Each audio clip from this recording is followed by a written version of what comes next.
And the more important part is to the younger real estate investor or just the investor in general. Again, build your network up. The strength is in your network.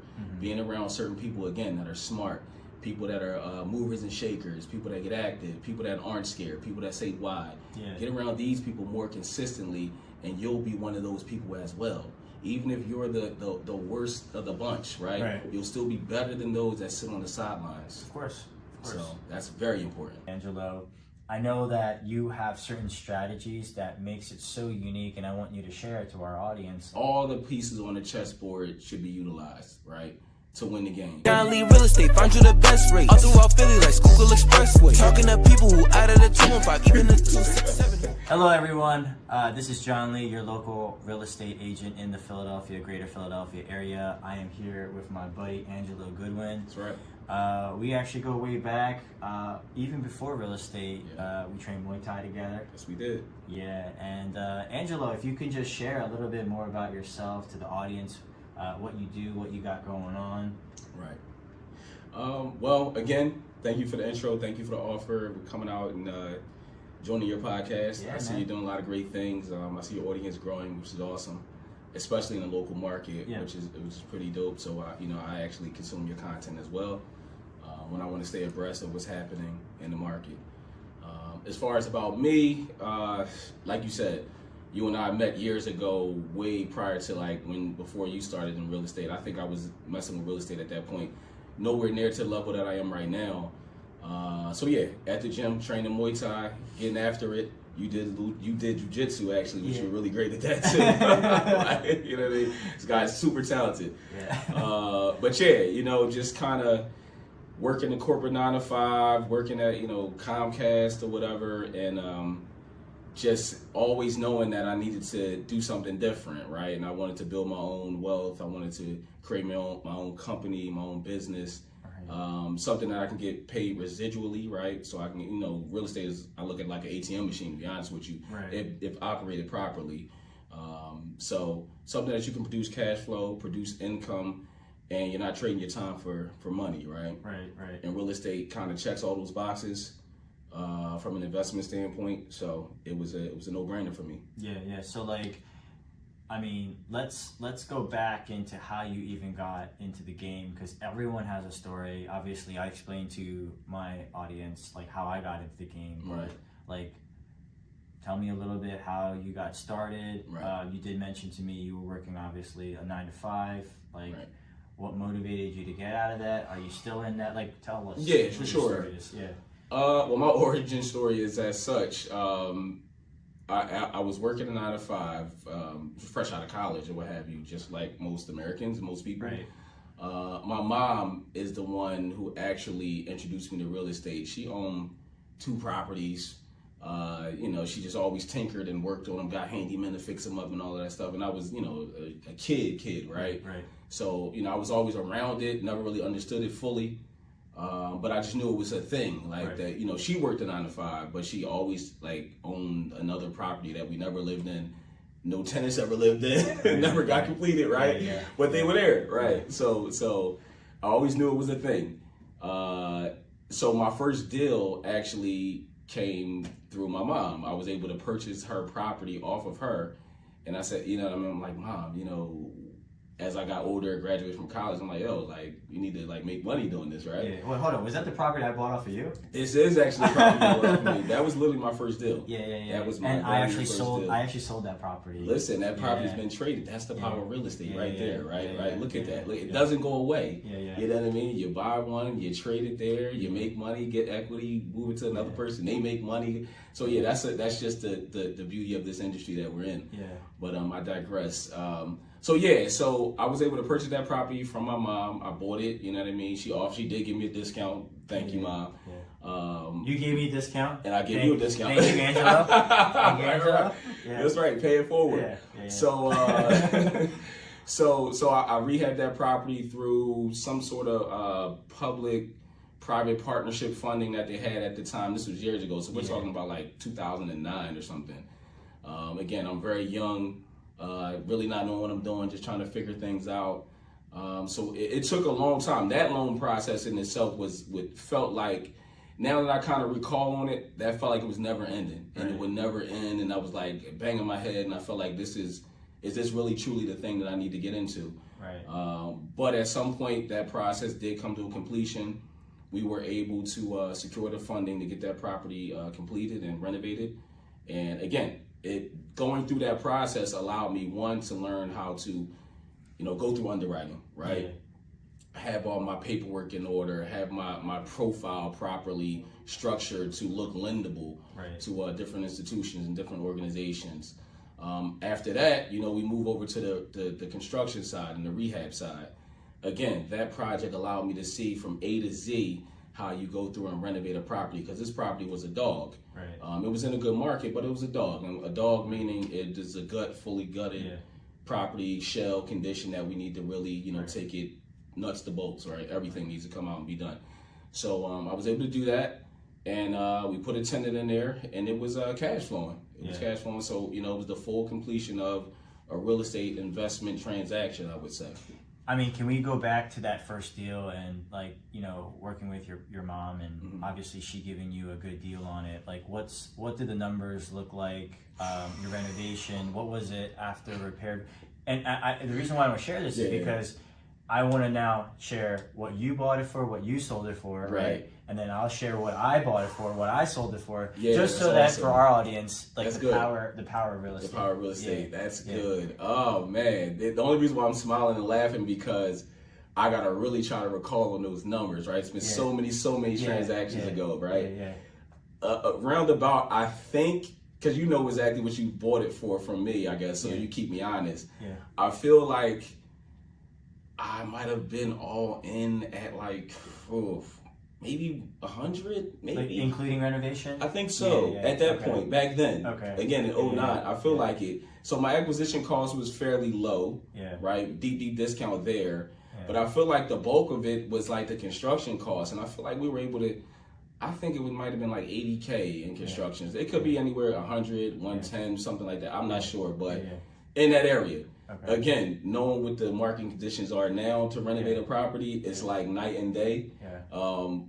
Based on the level of condition that this property was in, because you can get a single family done with those numbers probably today, but it depends on the condition of the property. This one, like I said, new roof, structural issues and all of that, we were able to make that happen with such a really lean budget. So again, keep me honest, what was the number that you got? So you sold it to me at 85. I think it was 85. All right. And even for me at that time, it was high because I was used to buying houses at 45. Right. I was very used to buying houses at 45, 55, 65,000. And, I was buying it in rougher areas that I could technically what I thought I could afford. But I knew that there was some meat on the bone on the deal. Yeah, for sure. So then I put about $30,000 into it. You did a pretty good job to it. Like you had some pretty cool, unique flooring. I remember that. Dude, I kept it. I kept the flooring, but my previous tenant ruined it. Right. And then I had to so then I probably put about another 35,000, and then I sold it for about 180. So that's the thing. So what now that you say 85, now I'm feeling like 75 might have been my total number. Now that I think about it, because like I said, I mean, we're talking, I can't even name the amount of deals that I've done in between that time, so it's hard for me to remember that. And I really don't do a lot of single family stuff either, so it's like... We'll get to that too. So, I feel like maybe 75 was my all-in number. Sold it to you for 85 after making money as a landlord with the tenant. Again, the materials that we used at that time, they were really like legit hardwood floors. Moving forward, we wouldn't probably do that. I was like, why is there hardwood floors here, man? This lady literally dragged her like furniture, and it was like a huge line in the ground. Terrible, and I was like, terrible, yo, bro, this is crazy. It was nice though. It was like it was like literally like a different color. It was crazy. I remember that floor. It was good. It was unique. We did a lot of things in that one. Again, being the first project, you're figuring your way, right? So it was good. Very, very, very beneficial. I mean, for your first project, I didn't think that the floors, you overdid, but like you didn't go with like granite countertops, like you didn't go with like, so for you to know those kinds of things, I thought the finishes were very appropriate. Right. Even for me, when I sold it, I didn't put a new kitchen, like the kitchen that you had, same kitchen. Nice. I had to refloor it, I repainted it, and I redid the bathroom. Right. Okay. I think the bathroom did. Yeah, that's smart. And you know what it was? I think at that point, I was in the mode of sourcing materials, finding discounts where I could. Right. So I think at that point, I probably was able to track those floors down for a good deal. Yeah. I said, let's buy them, right? You know what I mean? So I was in that mode at that point where we kind of shopped around as much as possible to save money, which I'm not saying I don't do that now, but it's just at a different capacity. Yeah, I mean, everyone has like a different kind of way of like cutting costs, and I mean, obviously materials play a huge part into that, the logistics of everything and whatnot. But I mean, you sold the deal obviously to me. I ended up selling it. You know, there's just a whole reciprocating part of real estate, right? So. Where I got to know you a bit more was when you started talking to me about like going from single families to, you know, multis and potentially mixed use commercial buildings. Exactly right. So for our audience, for some of our audience, the newer people, you know, just starting is one thing, but maybe for some of the ones that are a little bit more experienced, like what can you say to them as far as for them to level up and for them to look into deals that would be, I don't know if it's bigger, better, like give me your thoughts on that. Like, what made you transition from residential single families to now multi?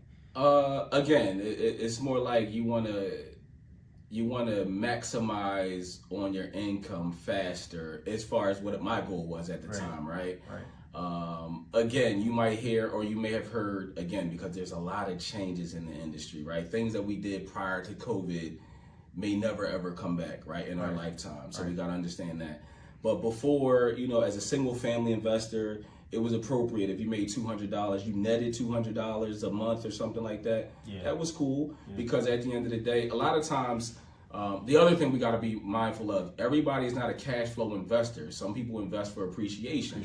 So that's another piece, right? Some people may want to park money, right, for tax purposes or whatever that is, right? So again, netting $200 a month is fine with them. I'm making a few bucks. I'm protecting my money. I'm hedging against the dollar, essentially, right? Putting it inside of real estate. So that's some people's strategy. Me, I was a cash flow investor at this time. I was working to get out of the 9-to-5 rat race, as they call it, right? So I said, hey, $200 a month is not going to get me there in an appropriate amount of time. As far as I'm a young guy, right? So I want to go. Everything's fast, right, for us. So I realized that, you know, if I could fit more tenants under one roof, now I grow my income exponentially, right? So that's what kind of led me to the multifamily space faster. Right, and I'll obviously ask you like a follow-up question to that. Right. But one thing that I also wanted to kind of like give some information to our listeners is that I always tell everyone who is working with me as an agent, like, hey, do you want to look into the market of appreciation, or do you want to look into the market as cash flow? You can't eat your cake and have it too. Like, you can't always have both, right? So a good example that I always give to a lot of my clients, and I think I mentioned this multiple times, is think of big high equity places like a San Francisco, a New York City, a Hawaii. Like, people are willing to lose hundreds of dollars per month for them to make thousands, if not hundreds of thousands of dollars every year off of appreciation. And then there are other cash flowing cities like a Detroit, right? Detroit, you can make $600 a door easy, right? After all expenses are being paid for. But you'll find that Detroit has a pretty low level of appreciation. So it's like figuring out what you want. For me, ironically, like I got into the game with like, just like you, like looking at it from the numbers perspective of like how much dollar am I going to get for each house, like cash flow. Cash flow. But I didn't look at the, I didn't look at necessarily the neighborhood, which played into a factor. And then two, I didn't consider turnover. turnover is a huge expense. So like from my math, like if someone stays in a unit for 2 years or less, I'm either breaking even or in most cases I'm losing money. And this was actually, this year and last year was like the year where I had to do a lot of reflection on how I'm gonna strategize on investing. That's exactly right. So with all that being said, Angelo, I know that you have certain strategies that makes it so unique, and I want you to share it to our audience, like those strategies that you use to capitalize on cash flow, such as like renting by the room or short-term leasing, mid-term leasing. There's certain strategies that you're playing that makes it so unique. And for me, one thing that really attracted me to you and kind of how you invest is you are not just someone that invest in those things. Like you've been on TV, and then again we'll get to that too. But you've been on TV, right? Like there's certain things that you do for the community, that really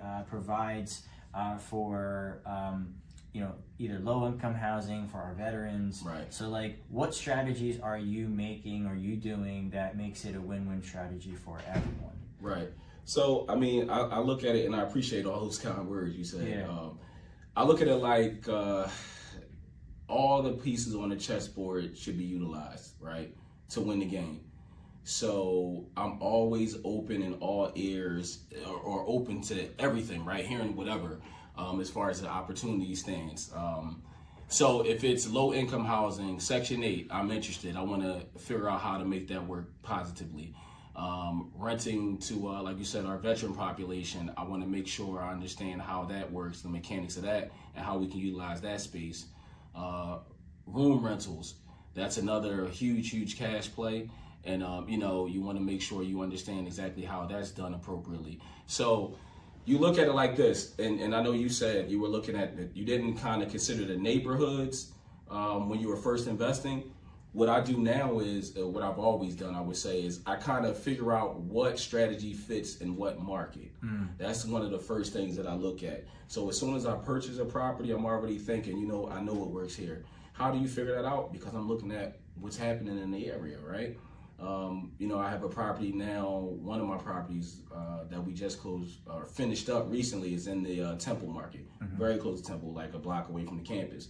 So naturally, what do we want to do there? We want to either do student housing, or we might do short-term or mid-term there, for professors, students. Graduate students, undergraduate students, whatever you want, but you kind of want to center it around that market. Some of the other ones that we have that might be in Frankfurt, Kensington, we might do rooms there, because it's more transient. The income level is a little bit less, but people do have some income. But they may not have enough income to get into, the Temple market or University City or something like that. But they're good people, and they have money and they need places to live. So again, we're able to kind of provide good housing in those markets by renting by the room. You know what I mean? And again, another thing that we have to be cognizant of in Philadelphia, because you hear this a lot with tenants and even us as investors, we kind of put our own, we infuse our own ideas and thoughts and how we feel about a place as if we were staying there, And what I mean by that is, you might take a studio in Frankfurt or something like that, and you're like, oh, this is tight, this is very small. You take that same studio and put it in New York City, it's huge. You see what I'm saying? So again, it's all about our perspective, You bring somebody from New York to see, you're getting all this for $1,000? Yes, you are. So again, I try not to put my own ideas or thoughts into a space or into a play, just because I have to understand there are also ideas and conditions that are outside of our circumference, that work. You know what I mean? I think that's very important, because we have to learn about adaptability and really honing in on what works for the specific location and place that we're trying to invest in.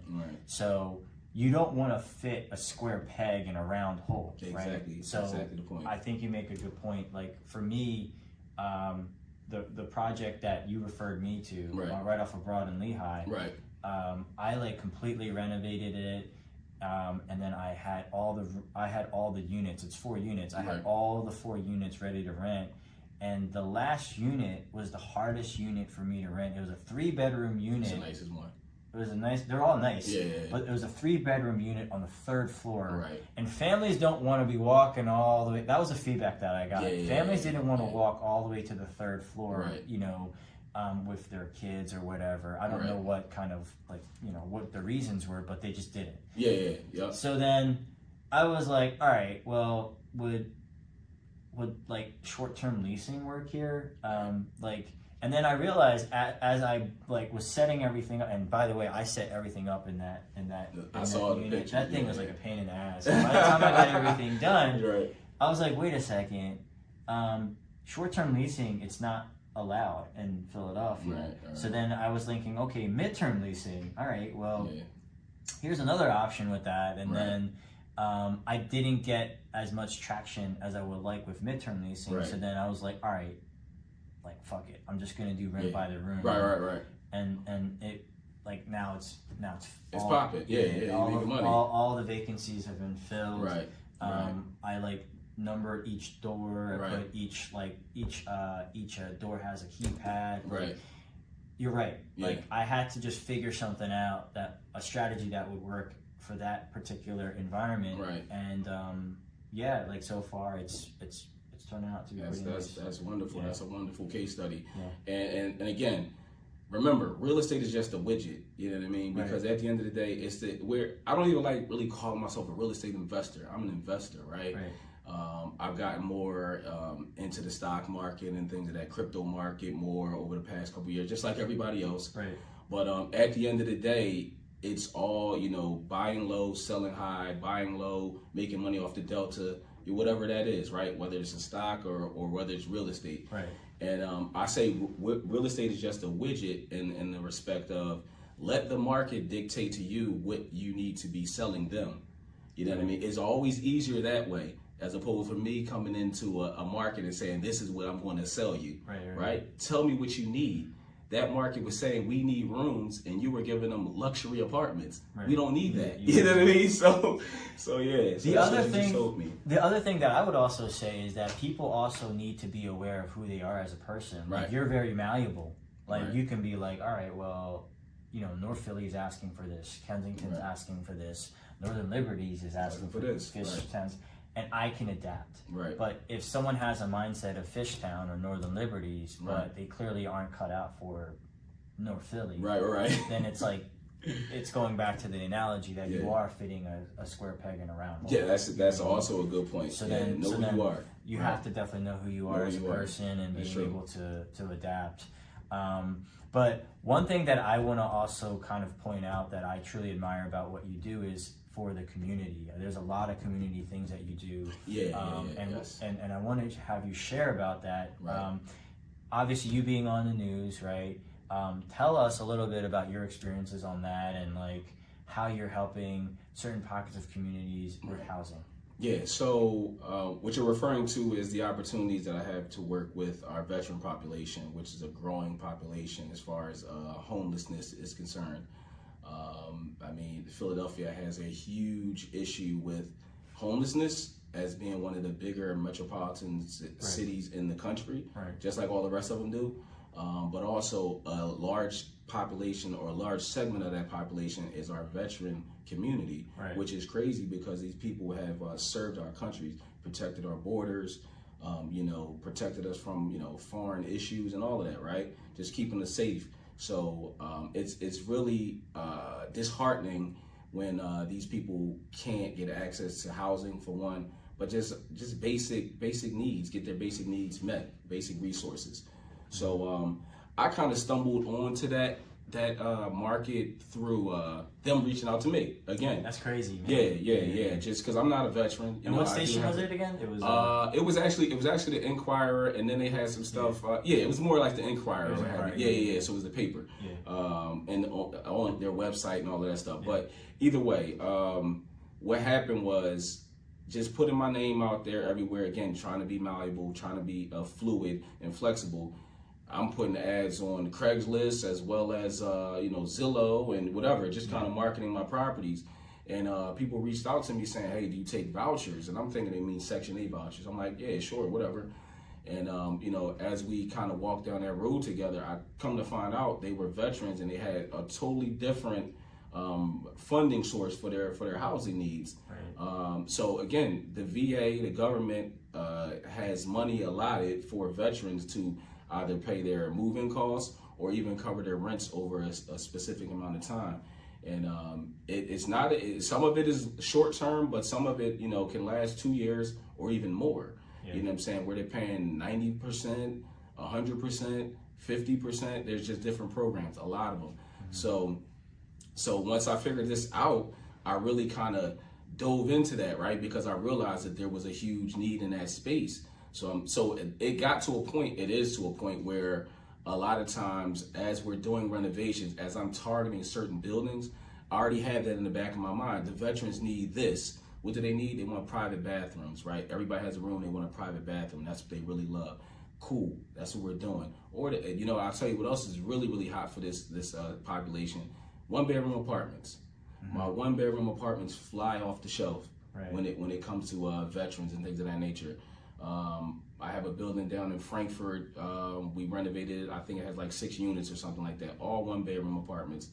It stays fully occupied. Right. You know what I mean? Right. Based on this, because a lot of times these individuals are just by themselves.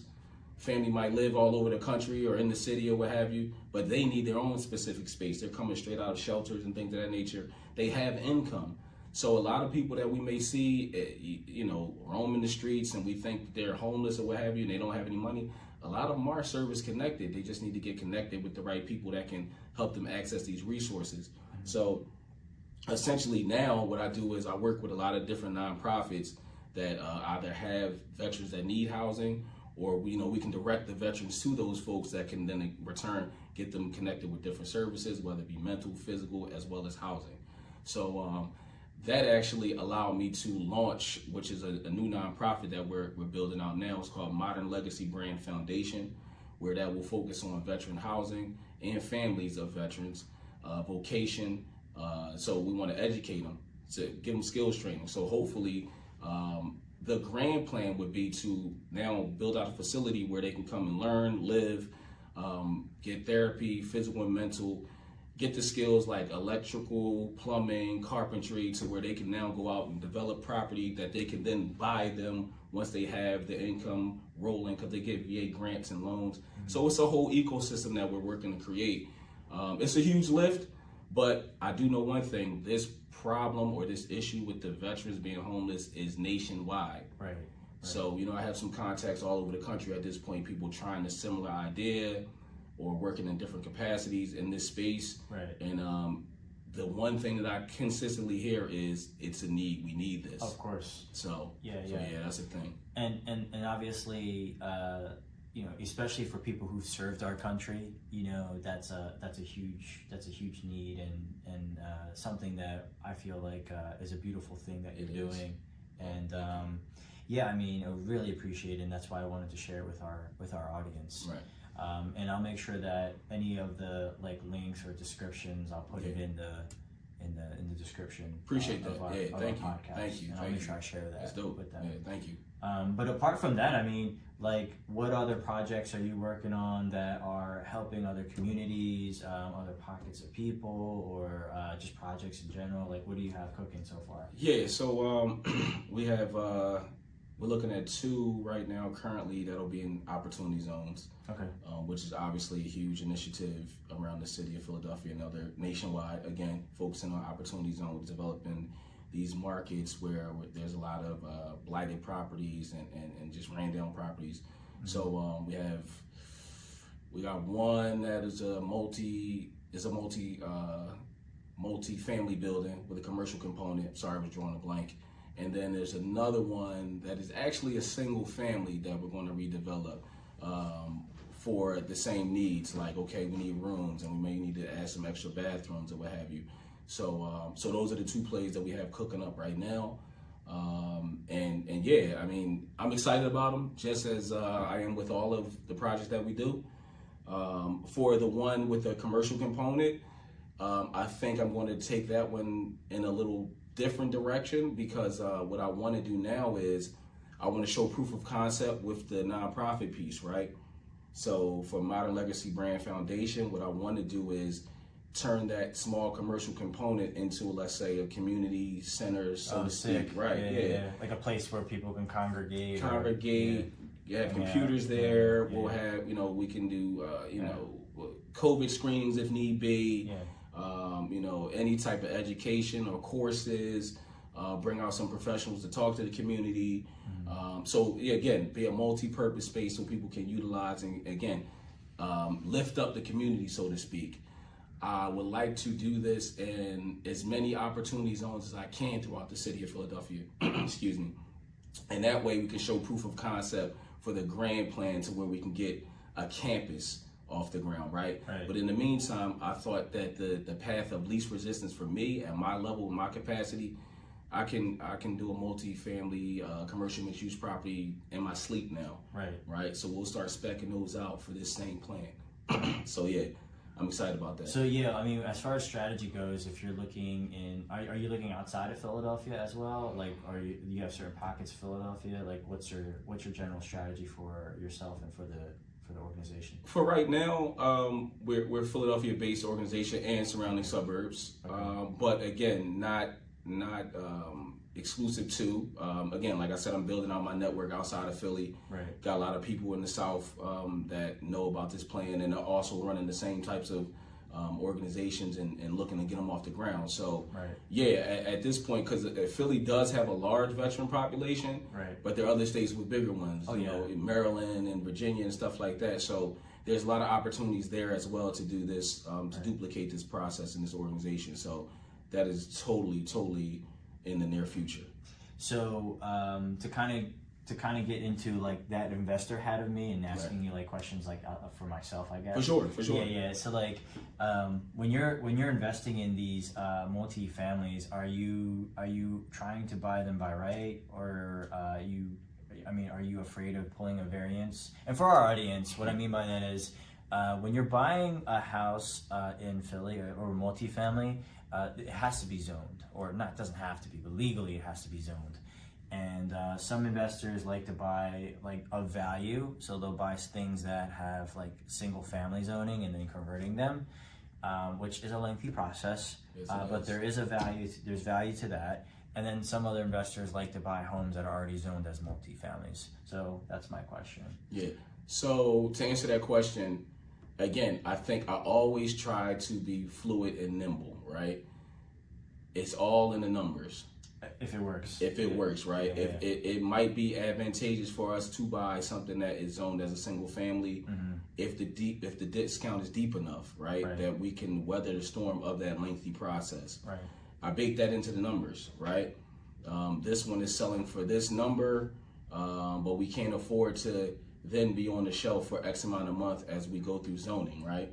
This one is so cheap or so inexpensive that the acquisition cost, that's okay. We can hold it as long as we need to push it through, and we have a good chance of getting it done because we see multis are around us or whatever that is, right? So again, it's all about the numbers. It's all about, every deal is unique. It's like a snowflake. There's no two deals that are alike in my book. Of course. Yeah. Because that's like going back to what we were talking about, like not every deal is going to be the same for the type of strategy that you're trying to fit for it. Do you find yourself like doing a lot of things for the veterans more so than, I don't know, like a one-off, like just like a residential deal or like a multi-family deal, or are you kind of honing in and like specializing at this point? As far as for the veterans, yeah, it's all multifamily stuff. That's really been my bread and butter for the last few years. Now, again, the market is much different than it was a few years ago, right? So with that being said, we are now we're searching to shift our strategies, so to speak. So now it's like, we may want to get a single family and get like a rooming house license on it or something like that, if it makes sense. Again, if the numbers work, we can cash flow. Whatever capital that we dump into it, we can get most of it out. You don't always have to get all your money out. Some money stays locked in deals. That's okay. But again, just making sure that you really do your due diligence on each deal, right. and figure. I look for. I don't focus on what I can't do. I focus on how I can get it done. Right. You know what I mean? That's just how I'm wired in life. Period. Right. So somebody might see a problem that's immovable or they can't overcome, and I'm just like, you got to sit with it a little bit longer. You just haven't uncovered why it's not working and how you can make it work. Mm-hmm. So I just like to take my time and really dissect things and process, because you'll find that the longer you give yourself to process something, usually you get to an answer. And the answer might be it just doesn't work, right? But at the end of the day, you kind of comb through it, you peel back every layer possible, and it might pitch it to another person that can make it happen. Right. You know what I mean? So everything's an opportunity in every single property that you come across, in my opinion. So to give some encouragement to people who might be interested in real estate investing, like what are some things that you can look back and say, hey, I wish I can take that back, or I wish I can learn from that mistake, or I wish I could have learned that 10 years ago. So what are some things or suggestions that you would say to a younger version of Angelo Goodwin? Right. Well, just like you hear with a lot of investors, if I only knew then what I know now, right, I would have been much more aggressive in the market with buying. Let's say prior to 2019. Oh, hell yeah. Would have bought as many deals, as many as you get, right? Get in all types of loans if you're using any type of hard money, private money, whatever it is, and then you're restabilizing them in the long term, 30-year. But that money would have been so much more cheaper than it is today, right? Yeah. So that's one, right?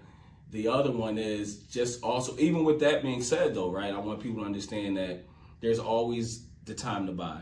It's always buying season.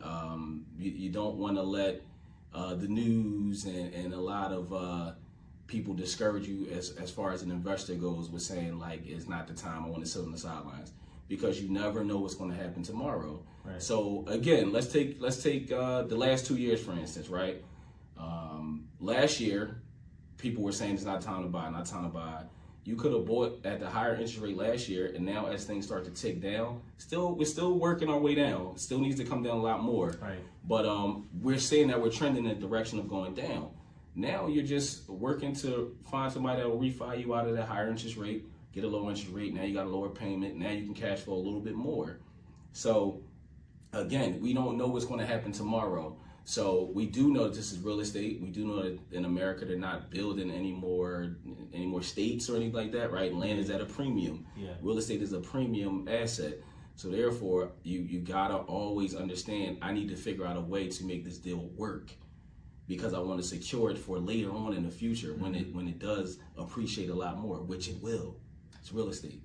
I mean, Robert Kiyosaki always says, like in Rich Dad Poor Dad, which is a very instrumental book for a lot of real estate investors. It's like the real estate Bible. It's always asking how. How can you afford it? How can you do this? Right. If you say you can't, it stops there. You're done. Yeah. It stops there. But if you say how, or why can't you do it? This is right. Then it piques your curiosity, and I think that's what I would recommend to a younger investor. Yeah, younger investors always know that it's time to purchase. You might say, just as an example, again, you might say, hey, I'm gonna go to John. John, you're an agent. Can you help me get a house I want to use as an investment? Right.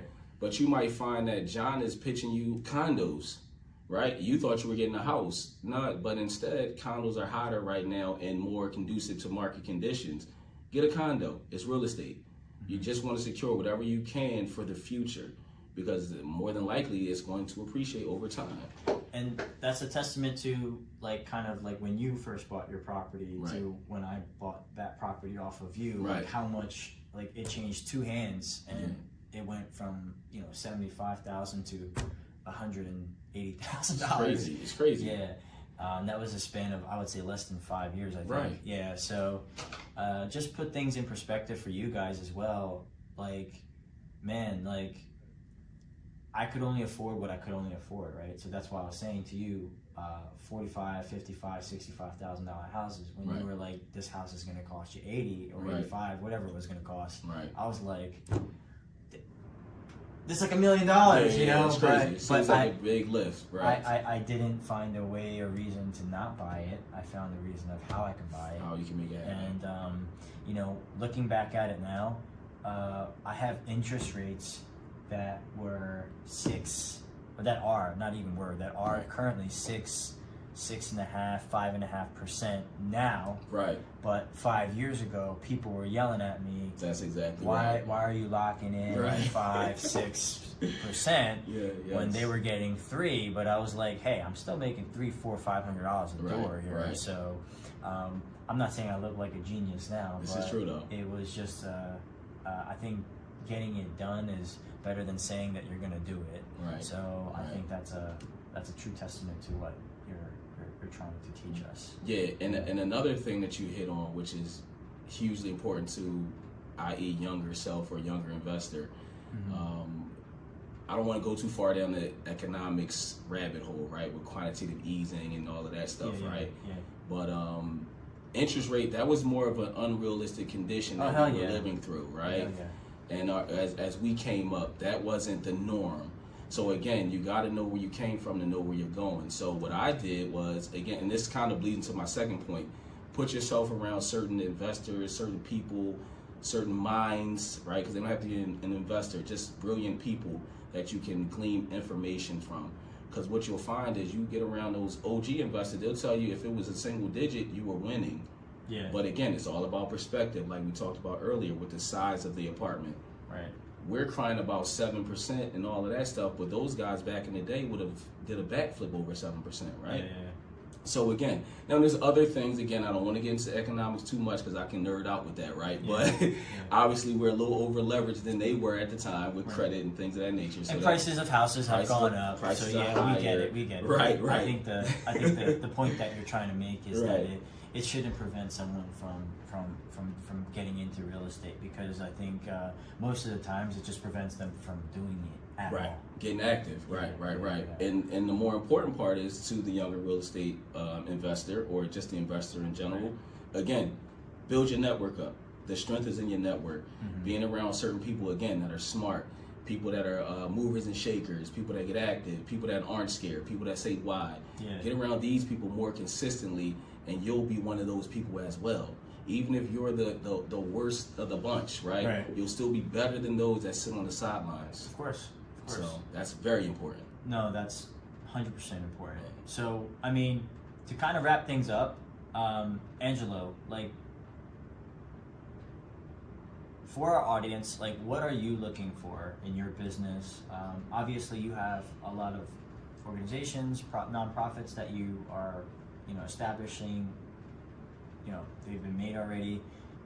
What are you looking to either grow? Who are you looking to network with? Who are you looking to do business with? What are you looking to get? Well, I think ultimately, when it's all said and done, what I would like to have established is that larger facility. Maybe X amount of hundreds of apartments or things of that nature, suites for veterans and families of veterans, where they can live and develop and get acclimated back into society. Again, just doing my part to help with homelessness, right? Because again, I feel like that is our only real job, is to kind of help out our community, right? That's the one thing. If you see another person, you need to extend a helping hand. I think that's really how things are graded when you transition to the next stage in the afterlife or whatever you believe in, right? Yeah. So I think we're really measured by how many people we can help, not how many things that we have. And that's just where my mind goes, right? I want to help as many people around me as I possibly can. That's just genuinely how I'm wired. And honestly, that's in correlation to income. If you think about it, if you are helping more people, naturally you are going to gravitate and generate more wealth. So that's something that from your mouth to God's ears. Yeah, for sure. So I can agree with that. So also, last question for our listeners: where can they follow you? Where can they, how can they reach out to you if they want to? For sure.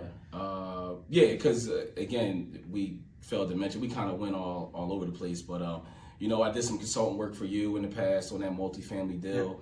I've consulted with a bunch of other real estate investors that are doing a lot of successful things. So yeah, I mean, you can follow me on Instagram, Modern Legacy Brand, and we can put it in the description. In the description. The website again, modernlegacybrand.org is the website. But yeah, my email, you can email me.